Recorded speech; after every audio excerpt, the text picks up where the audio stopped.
Bon, alors du coup, la suite et la fin du cours sur la religion. On se retrouve en virtuel. Donc, on en était en fait à cette idée de est-ce qu'on a des raisons de croire en Dieu? Donc, du coup, on avait vu, oui, que d'abord, en fait, on pouvait, avec l'allégorie d'Averroès, d'Emile Rush, considérer qu'en fait, raison et religion n'étaient pas opposées, qu'il se glissait juste en fait un besoin d'interprétation qui était réalisé par l'allégorie à propos des textes religieux. Et puis, on avait vu ensuite avec Pascal que non seulement on avait des raisons de croire en Dieu, mais on pouvait aussi avoir un intérêt à croire en Dieu, puisque si on fait un pari, euh, le pari de croire en Dieu est toujours gagnant. D'accord. Donc, je vous rappelle le- les alternatives du pari. Donc, c'est je crois en Dieu, s'il existe, jackpot, j'ai tout gagné. Du coup, j'accède à la vie éternelle, etc. Et s'il n'existe pas, j'aurais vécu une vie vertueuse, j'aurais été admirée de mes contemporains et aussi intérieurement, pour moi, j'aurais la satisfaction d'avoir vécu une vie vertueuse. Alors, euh, peut-être qu'ici, il y a quelque chose qui vous chagrine. Peut-être que vous vous dites, ah oui, mais au fond, croire en Dieu, ça ne peut pas être juste le fruit d'un calcul. Hein. Donc, ce qu'il faut voir là, c'est que Pascal essaie vraiment de convaincre le plus grand nombre de personnes possible. Donc, si vous vous rappelez de vos cours de français de première, notamment, vous avez dû voir en fait la rhétorique en français. Et vous avez dû voir les différents types de discours qu'on peut, en fait, les différents types d'arguments qu'on peut employer. Donc, les arguments qui s'appuient sur le logos, la raison, qui s'appuient ensuite sur l'éthos, la morale, et puis ceux qui s'appuient sur le pathos, qui est le sentiment. D'accord. Donc, quand Pascal utilise l'argument du pari, au fond, ce qu'il utilise, c'est un argument lié au pathos, c'est-à-dire au sentiment, c'est-à-dire mon intérêt propre. Donc, du coup, voilà, par intérêt, il s'avère que le calcul est plutôt gagnant-gagnant, win-win, si je choisis de croire en Dieu, si j'adhère à la religion. Okay. Donc, mais effectivement, il y a ceci d'insatisfaisant, et on retrouve ce que vous aviez vu avec Kant sur la distinction entre par devoir et conforme au devoir. C'est-à-dire que, est-ce que si j'agis, est-ce que si je choisis de croire en Dieu par intérêt, mon adhésion à la pureté qu'on aimerait voir associée à l'acte de foi? C'est pas certain. Mais pour le coup, Pascal va s'en contenter. Pourquoi? Parce que précisément, en fait, il y a aussi dans l'observance du fait religieux la garantie d'un ordre social. D'accord? Donc on ira le voir ensuite. Mais là, ce que je vous propose, en fait, suite à ça, c'est de voir que en troisième partie, en fait, petit 3, la raison, en fait, va s'opposer non pas à la religion et aux faits religieux. Hein, on a vu, il y a pas mal de raisons qui nous amèneraient, en fait, vers la croyance dans le divin. Donc, petit 3, la raison s'oppose non à la religion, mais à la superstition et au fanatisme. Donc, la raison s'oppose non à la religion, mais à la superstition et au fanatisme.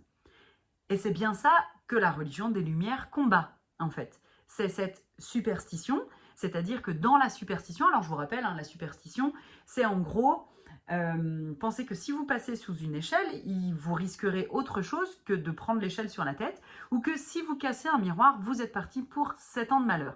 Alors, comment naît la superstition? Le philosophe qui nous l'explique le mieux, c'est Spinoza. Et pour Spinoza, en fait, la superstition, elle naît sur l'autel de la peur, en fait, l'homme et de l'impuissance. L'homme se sentant impuissant face aux forces de la nature et démuni, hein, et donc ayant peur de cette manifestation, il personnifie la nature sous une forme humaine dont il essaie de s'accorder les bonnes grâces.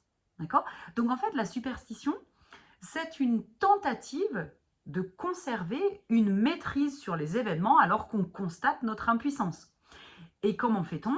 Eh bien, simplement, on projette de façon anthropomorphique, on projette la même chose que ce qui nous ferait plaisir à nous. C'est-à-dire, oui, alors moi, j'aimerais bien, en fait, je serais flattée, il faudrait me flatter. Quand on me flatte, ça me met dans les bonnes dispositions. Ah, bah donc, du coup, je vais imaginer une puissance divine et je vais la flatter. Et du coup, je vais m'attirer ses bonnes grâces. Donc, en fait, tout ça ne vous fait pas sortir de votre cadre personnel, d'accord, de votre intérêt particulier. Donc, au niveau moral, c'est plutôt très discutable. Et il s'avère qu'en fait, vous raisonnez, là encore, c'est un petit peu comme ce qu'on disait au préalable avec l'analogie, puisque quand nous créons quelque chose, nous déployons de l'intelligence, au vu de tout ce qui a été créé, il faudrait en déduire l'intelligence qui l'a créé. Mais avec la superstition, c'est encore pire, parce que, en fait, nous ne faisons que penser la divinité sur un mode humain. Et c'est aussi ce que nous disait Épicure dans sa lettre à Ménécée, pour que vous ayez vraiment à ce stade de l'année l'impression de ne pas l'avoir lu pour rien. C'est qu'au fond, si j'essaye d'acheter des dieux, je ne les considère pas parfaits. D'accord? Je les considère comme, ou Dieu simplement, je le considère comme étant animé de passion, étant doué d'une forme d'orgueil que je vais chercher à manipuler, etc. Donc au fond, c'est une vision très humaine de Dieu et qui, clairement pour Spinoza, est l'une des pensées les plus blasphématoires qui soit. Donc Spinoza nous dit en fait dans son traité théologico-politique, je vous mettrai des extraits, dans son traité théologico-politique, il écrit que si l'on avait en soi, comme dit l'apôtre, l'épître de Dieu écrite non avec de l'encre, mais avec l'Esprit de Dieu, non sur des tables de pierre, mais sur une table de chair qui est le cœur, on cesserait d'adorer la lettre et de tant se tourmenter à son sujet. Alors, phrase un petit peu complexe, je vous la relis. Si l'on avait en soi, comme dit l'apôtre, l'épître de Dieu écrite non avec de l'encre, mais avec l'Esprit de Dieu, non sur des tables de pierre, mais sur une table de chair qui est le cœur, on cesserait d'adorer la lettre et de tant se tourmenter à son sujet. Donc Spinoza nous invite à distinguer ce qu'on avait un petit peu vu, c'est distinguer en fait l'esprit de la religion du texte religieux, c'est-à-dire de distinguer en fait la foi, qui est quelque chose d'intime, qui élève l'homme, qui fait appel à de nobles sentiments, hein, la capacité d'aimer son prochain, la capacité du pardon, tout ça élève plutôt l'homme dans l'ordre moral. Et pour Spinoza, la superstition et l'institution religieuse, en fait, sont plutôt des moyens de laisser l'homme dans son ignorance, d'accord, en lui demandant en fait de ne pas utiliser sa raison, donc de le laisser dans l'ignorance, mais d'obéir simplement à la lettre d'un texte dont on n'est pas sûr de tout comprendre. Donc du coup, effectivement, pour Spinoza, en fait, les ennemis de la raison ne sont pas la croyance, le religieux, mais ils sont en fait la superstition et le fanatisme, qui sont au fond les pires formes religieuses qui soient, même au niveau du sentiment religieux. Pour Spinoza, je crois que je vous l'avais dit, il n'y a pas pire incroyant qu'un fanatique, puisque un fanatique va concevoir que pour être distingué, pour être récompensé, hein, donc déjà Spinoza dénonce cette idée de la récompense, hein, Dieu ne travaillerait pas pour des récompenses, il n'en a pas besoin, d'accord? Ce serait faire d'une divinité, au fond, un être bien petit, que de penser qu'il a besoin qu'on lui démontre quoi que ce soit. Et surtout, en fait, pour Spinoza, les fanatiques sont ceux qui, pensant que Dieu a besoin d'une démonstration, il aurait aussi besoin d'une sorte de bras armé pour exécuter. Et donc, ce que Spinoza soulève sous le tapis du fanatisme, c'est l'incroyance et l'impiété de ces personnes. D'accord? Donc c'est pour ça que Spinoza ensuite, alors Spinoza a été condamné, il a été rejeté par sa communauté, il dit ensuite qu'il a même fait l'objet d'une tentative d'assassinat, hein, donc il a été excommunié, et pour lui en fait c'est le fruit d'un grand malentendu. Donc c'est le fruit d'un grand malentendu parce que quand il explique et qu'il dit Dieu ou la nature, il ne veut pas dire il n'y a pas de Dieu, il n'y a que de la nature. Il veut dire Dieu est partout, c'est immanent, c'est une réalité immanente. Et donc en fait, l'accusation d'athéisme qui sera portée à Spinoza, c'est avant tout une incompréhension, une ignorance de sa pensée.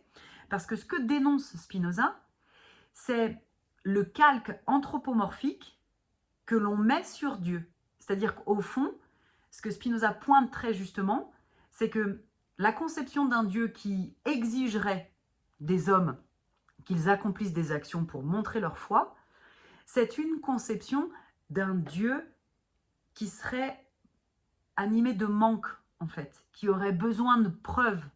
Or, pour Spinoza, c'est clair que Dieu est une entité qui se passe de ça. En fait, que ça, c'est simplement le fruit de l'homme qui plaque sa façon de fonctionner, ses défauts, ses petitesses, ses travers, et en fait, qu'il décuple, il rend simplement un homme plus puissant avec ses défauts, avec ses mêmes façons de fonctionner, mais ça n'est jamais qu'une projection anthropomorphique et pas un accès au divin. Donc c'est vraiment ça que Spinoza dénonce. Je vous mettrai un petit extrait d'un texte, peut-être par là. Je sais pas comment ça va sortir, donc du coup, je m'avance un petit peu. Et puis je vous mettrai un lien aussi vers un excellent podcast de France Culture qui s'appelle « Comment lutter contre la superstition avec Spinoza ». Et là aussi, je trouve que c'est extrêmement stimulant de lire ça, de relire ça aujourd'hui, de comprendre la force de la pensée de Spinoza et à quel point, au contraire, c'est une invitation à s'élever en fait dans une compréhension d'un principe divin que Spinoza laisse ouvert en disant Dieu ou la nature, mais en tout cas un principe qui nous élève, qui ne nous demande pas d'obéir aveuglément. Alors, du coup, vous voyez qu'en fait, ce que dénonce Spinoza, c'est plutôt l'institution religieuse et son pouvoir dans la société. D'accord ? C'est-à-dire qu'en fait, c'est l'absorption et l'intégration de la croyance religieuse et de l'organisation de la religion au sein de l'État. Donc, on va aller voir grand 2. L'État doit-il se mêler de religion ? Grand 2, l'État... J'y arrive pas du tout. L'État doit-il se mêler de religion ? Donc, petit 1, la religion est ce qui lie les hommes. Petit 1, la religion est ce qui lie les hommes. Donc ça, on l'a vu dans l'étymologie. Hein, je vous rappelle, religarer, c'est relier, remettre en lien. D'accord ? Donc remettre en lien, alors à la fois les hommes avec un principe divin qui serait supérieur, soit transcendant, soit immanent, à vous de choisir. Ou alors de mettre les hommes en relation entre eux. Il est très rare que l'on appelle religion la croyance religieuse d'un seul homme. Vous pouvez avoir une croyance qui vous est propre, hein, vous pouvez peut-être même avoir reconstruit un système, etc. Mais on ne parlera de religion que parce qu'en fait, c'est partagé par d'autres. D'accord ? Donc, c'est partagé par l'instauration de rites, de rendez-vous, c'est ce qu'on évoquait au début du cours. Hein. Le dimanche, les personnes qui sont chrétiennes se rendent à la messe. Le vendredi, samedi, vous avez Shabbat, donc ensuite vous avez des fêtes, l'Aïd el-Kébir, etc. Voilà, donc en fait, ce sont des moments où la société se réunit autour d'un fait religieux. Donc dans notre culture telle qu'elle est aujourd'hui et telle qu'elle s'est érigée, on peut penser simplement à la fête de Noël. La fête de Noël, c'est avant tout une fête religieuse. Donc c'est la naissance de Jésus et c'est aussi un moment en fait de réunion, communion familiale, d'accord ? Donc et ça vous pouvez le décliner en fait dans toutes les religions. Dans toutes les religions, vous avez des temps de réunion sociale autour du fait religieux. D'accord ? Donc on va aller célébrer ensemble. Donc on voit bien qu'en fait il y a une utilité sociale. Et c'est tout à fait ce que vous dit Durkheim, qu'on retrouve en fait, qui pour le coup a écrit un ouvrage qui s'appelle « Les formes élémentaires de la vie religieuse », donc les formes élémentaires de la vie religieuse, en 1912. Et dedans, en fait, il décrit la religion de façon limpide. Donc pour lui, en fait, en tant que sociologue, citation, ouvrez les guillemets, on ouvre les guillemets. Une religion est un système solidaire de croyances et de pratiques. Donc, une religion est un système solidaire de croyances et de pratiques relatives à des choses sacrées, c'est-à-dire séparées, interdites, croyances et pratiques qui unissent en une même communauté morale appelée Église tous ceux qui y adhèrent. Le temps de digérer tout ça, pareil, je vous l'écrirai, blablabla. Je vous le relis juste. Voilà, comme ça, peut-être vous avez pu le prendre en note et maintenant, juste ouvrez les oreilles. Donc, une religion est un système solidaire de croyances et de pratiques relatives à des choses sacrées, c'est-à-dire séparées, interdites. Donc, alors, là, Durkheim nous définit ce qu'est le sacré par opposition au profane. Hein. Le profane, c'est ce qui est autorisé, ce qu'on disait, ça appartient au quotidien, la vie de tous les jours, etc. Donc, et il poursuit, croyances et pratiques qui unissent en une même communauté morale, appelée Église, avec un grand E, tous ceux qui y adhèrent. D'accord ? Donc, en fait, pour Durkheim, la religion fait société. D'accord ? Elle fait société parce qu'en fait, il y a ce partage de rites et elle donne aussi en fait le cap de la morale qui va organiser le vivre ensemble. C'est-à-dire, on l'a vu dans le devoir, on l'a vu dans les tables de la loi, les 10 commandements. Ce sont avant tout en fait des indications normatives pour bien vivre ensemble. Hein. Tu ne tueras point, si je vis tout seul, je ne vais pas trop me poser la question. Tu ne voleras point, je ne vais pas trop me poser la question non plus si je vis tout seul. Donc en fait, pour Durkheim, de façon sociologique, le fait religieux est une façon d'organiser la société. D'accord ? Donc on voit qu'en fait, ça a aussi une utilité. Du coup, vous comprenez pourquoi le religieux a historiquement eu une utilité politique. C'était pour maintenir la cohésion sociale. Cohésion sociale qui était maintenue par le type de gouvernement qu'est la monarchie de droit divin. Si vous dites qu'un roi, c'est l'incarnation de Dieu sur terre, vous préservez l'ordre social, quand bien même il est pétri d'injustice, pétri de violence, etc. Pourquoi ? Parce que attenter à la personne du roi, c'était comme attenter à celle de Dieu. C'était blasphématoire. D'accord ? Donc, effectivement, on voit bien qu'il y a une utilité du politique, enfin une utilité du religieux dans le politique. Là aussi, on commence à mettre quelques petites pierres du côté de l'État, d'accord ? Et puis donc aussi, au niveau social, en fait, on va se réunir, on va faire société, on va partager des rites, ok ? Et du coup, on va former une communauté. Et cette communauté, nous dit Durkheim, elle s'appelle l'Église, d'accord ? Donc, on voit que effectivement, la religion crée du lien, mais que du coup, en créant du lien, comme le dit Durkheim, uniquement avec ceux qui y adhèrent, ce que ça crée aussi entre eux, c'est de la division avec ceux qui n'y adhèrent pas. D'accord ? Donc, petit 2, la religion peut aussi asservir les hommes. D'accord ? Donc, asservir, c'est rendre esclaves, d'accord ? Ou en tout cas les diviser, hein, parce que repenser aux guerres de religion en France. Donc, si on dit que la religion peut les asservir, c'est qu'il y a dans le fait religieux l'idée que ça procède de la foi. Donc la foi FOI. FOI, pas FOIS comme il était une fois, et pas non plus FOIE comme la crise de foi du chocolat. Il existe des crises de foi religieuses hein, qui sont en fait traversées par des personnes qui se sont engagées ou qui croient en Dieu et puis qui se mettent à douter. Donc c'est une crise de foi, c'est-à-dire une crise dans la confiance, puisque le mot foi vient de fides en latin, qui veut dire la confiance. On retrouve confiance, foi, enfin bon bref, on y est à peu près.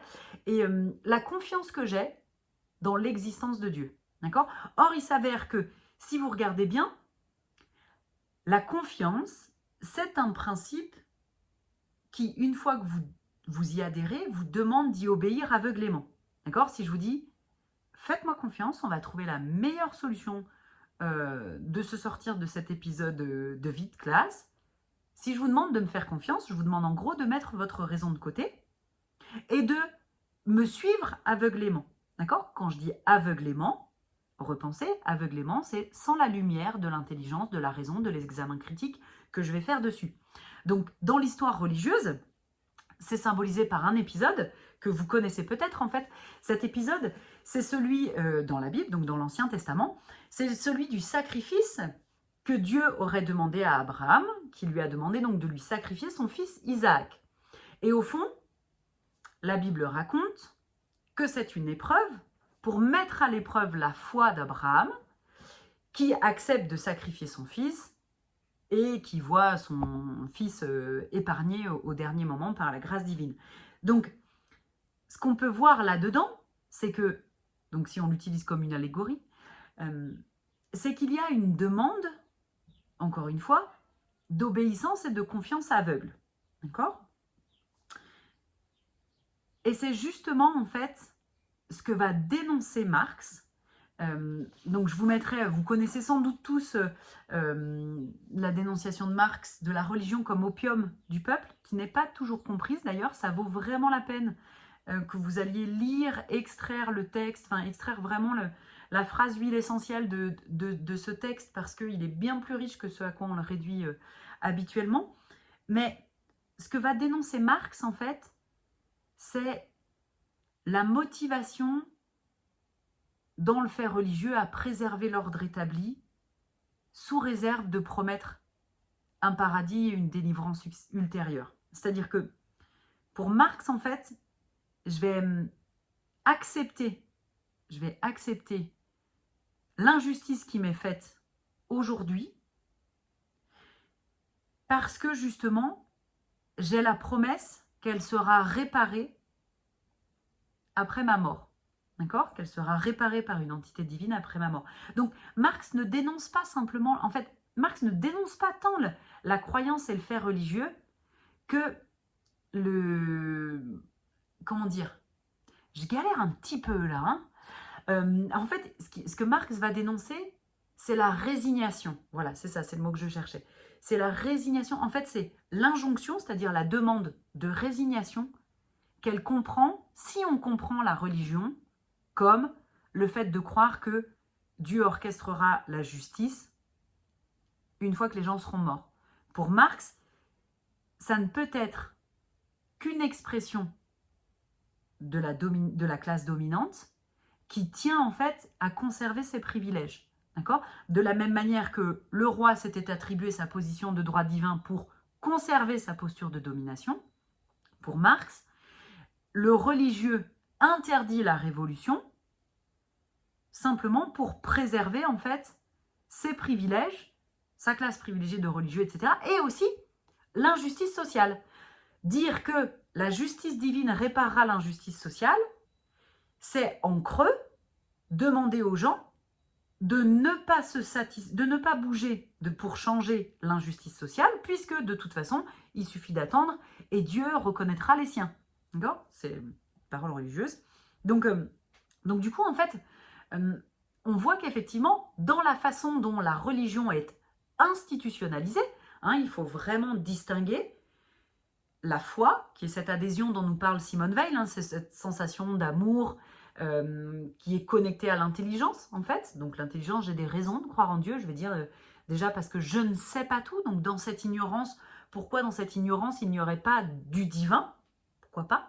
D'accord? Donc il faut distinguer cette foi, d'accord, qui est une religion, une forme de religion intérieure, okay, de la religion institutionnalisée que dénonce notamment Marx, parce que elle est la préservation en fait de la lutte des classes, de la société de classe, avec les privilèges de la classe dominante, d'accord?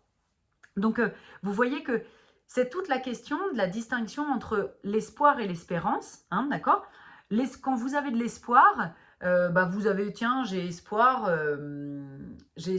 que vous réviserez bien votre philo.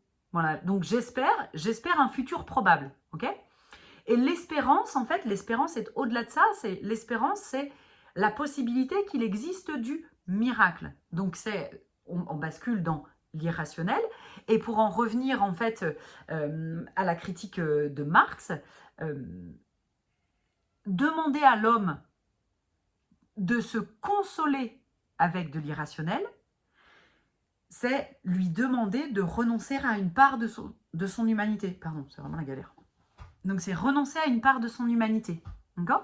Et donc voilà, pour lui, cette religion-là est une religion en fait aliénante. D'accord ? Aliénante, de domination, de conservation en fait des inégalités sociales. Donc du coup, alors, si elle peut aussi nous asservir, c'est qu'au fond, si elle nous demande d'obéir et simplement de faire confiance, c'est un petit peu ce qu'on a avec nos parents. D'accord? C'est un peu cette relation qu'on a avec nos parents où ils nous disent fais-moi confiance, tu comprendras plus tard. En gros, hein, donc ne réfléchis pas trop, tu comprendras plus tard. Et du coup, en fait, cette figure paternaliste, d'ailleurs, on dit dans notre religion, on dit, enfin dans la religion chrétienne, on dit Dieu le Père. D'accord? Donc, cette figure paternaliste, on voit qu'elle peut avoir des limites. D'accord? Parce que conserver une autorité paternelle sans arrêt au-dessus de soi, c'est au fond s'empêcher de devenir autonome. D'accord? C'est rester, pour parler comme Kant, c'est rester mineur, c'est-à-dire je n'utilise pas ma raison pour guider mes actions, je fais confiance aveuglément à quelqu'un d'autre, je m'en remets par paresse ou par difficulté, comme dit Kant dans son texte Qu'est-ce que les Lumières, pour pas que vous l'ayez lu pour rien non plus. Donc pour Kant, pour Kant, il y a dans l'autorité religieuse, si on demande simplement l'obéissance, une forme de conservation de l'hétéronomie. D'accord? Mais pour autant, Kant était croyant, je vous l'ai dit. Donc ce que Kant autorise, en fait, c'est la discussion publique, c'est-à-dire faire usage public de sa raison, pour avoir une approche critique, ça ne veut pas dire critiquer au sens de dénoncer, mais avoir une approche questionnante, de chercher à comprendre les symboles religieux. D'accord? Donc ça, Kant l'autorise parce que il voit qu'en fait, au contraire, les hommes se réunissent, discutent de religion, donc font appel à leur raison, etc. Donc ça, c'est plutôt positif.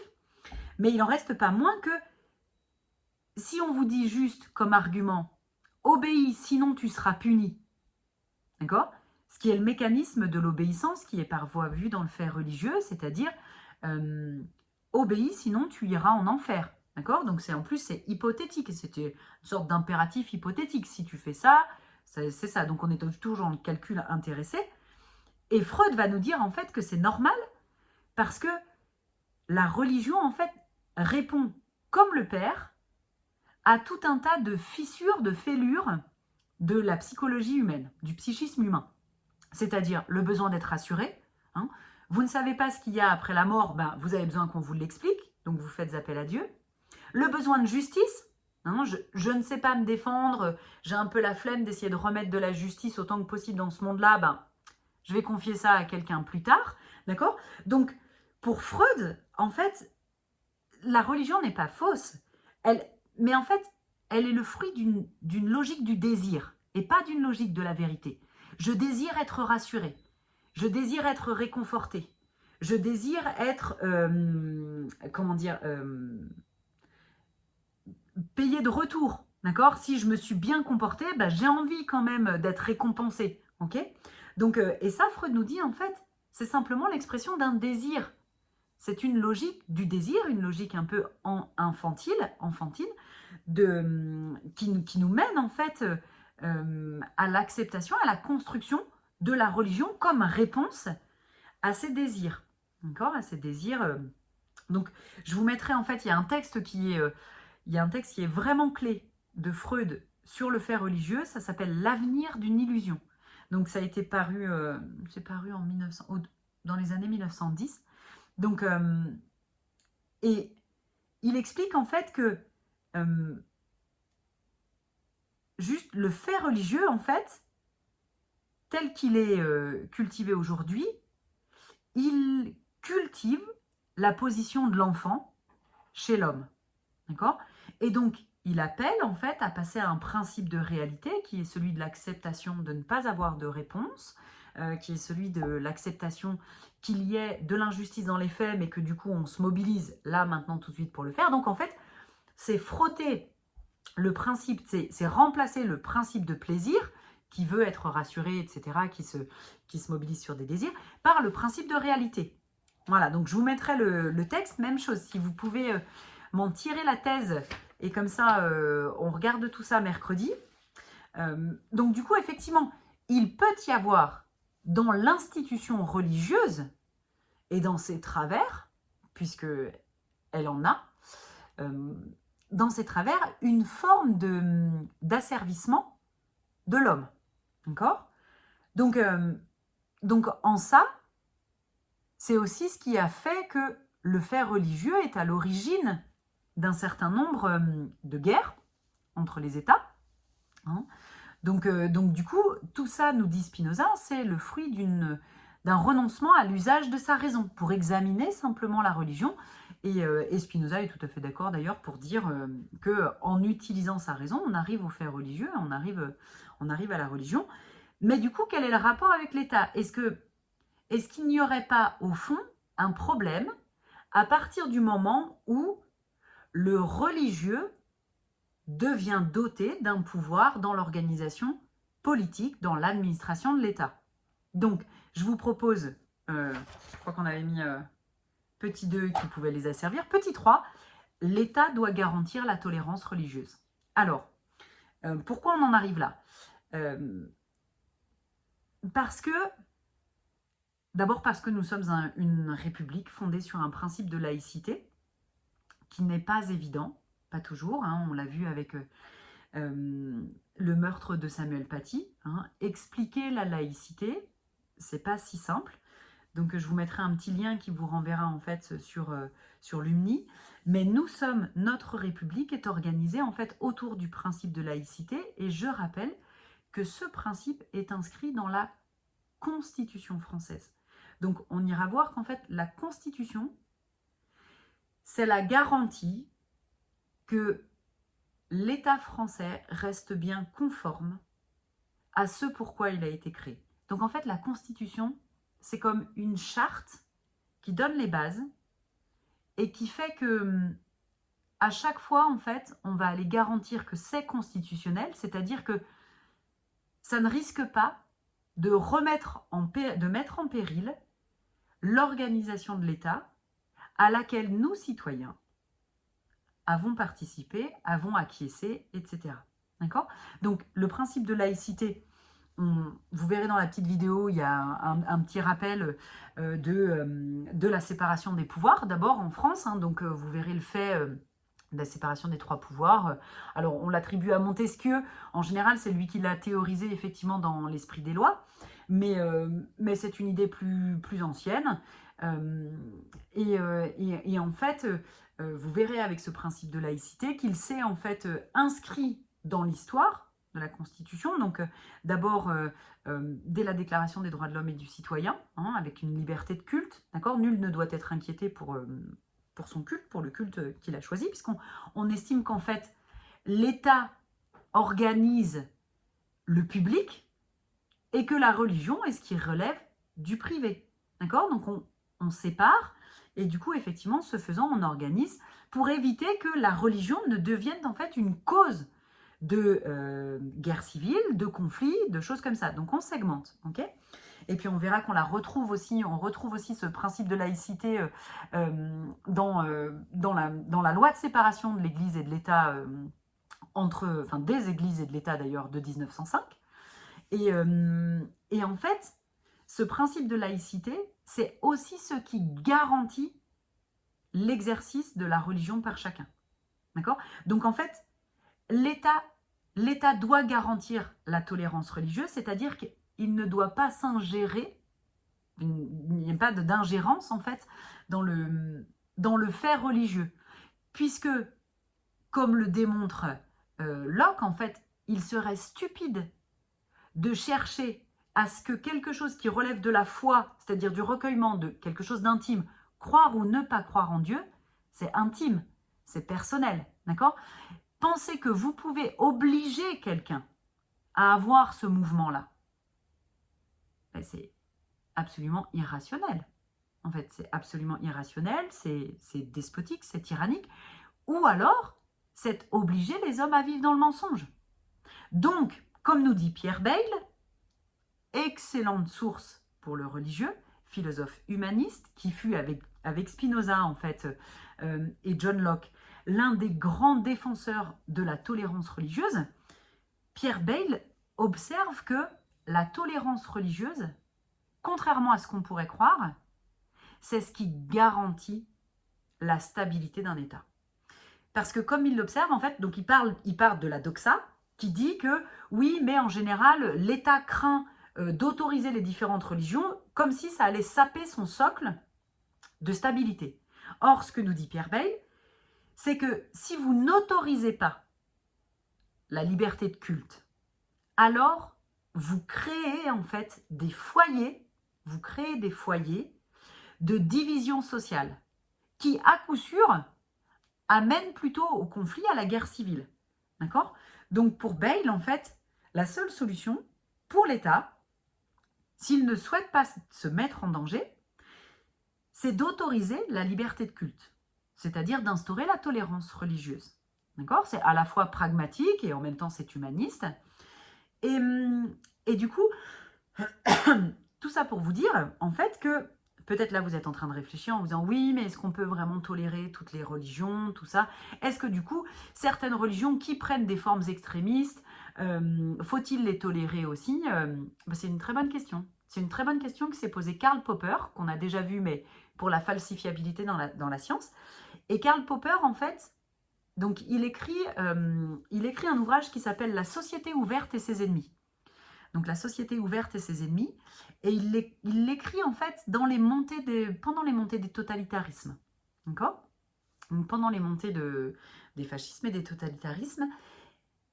Et ce que Popper dénonce, en fait, il va poser un paradoxe, c'est le paradoxe de la tolérance. C'est-à-dire que la tolérance doit tout tolérer, sauf l'intolérance. Alors, vous allez me dire, ah oui, bah, si elle tolère tout, sauf, c'est qu'elle tolère pas vraiment tout, parce qu'on a vu tout, c'est universel, et sauf, du coup, il y a des exceptions, donc au mieux, c'est général. Mais en fait, ce que démontre Popper, c'est que c'est cette concession que la tolérance doit faire à elle-même d'être intolérante, parce que si la tolérance tolère l'intolérance, elle sera nécessairement gommée. C'est-à-dire que la tolérance va tolérer une multitude de choses. D'accord? Une multitude de choses. Tandis que l'intolérance va gommer cette multitude. Donc là aussi, c'est un peu comme William James, c'est un peu du pragmatisme. C'est-à-dire que ce qui comporte le plus de tolérance, c'est d'être tolérant sans tolérer l'intolérance. D'accord? Parce que ça reviendrait en fait à éradiquer toute la forme de tolérance qui en a précédé. Okay? Donc effectivement, pour Pierre Bayle, on doit garantir la tolérance religieuse. Pour Popper, la tolérance doit accepter en fait cet aspect paradoxal, mais simplement pour garantir le plus grand nombre d'exercices de tolérance possible. D'accord? Et tout ça, effectivement, nous amène tranquillement et gentiment à... Je voulais vous parler de l'idée que j'ai loupé ma transition. Je voulais vous parler de l'idée que renoncer à la figure paternelle de Dieu, comme le posait Freud, c'était basculer vers Nietzsche. Ben tiens, vous me rappellerez ça mercredi, comme ça je saurai si vous êtes allé jusqu'au bout de la vidéo. Donc voilà, mais tout ça pour vous dire qu'effectivement, on arrive ensuite sur la notion d'État et sur la façon d'organiser la société. Voilà, je vous remercie.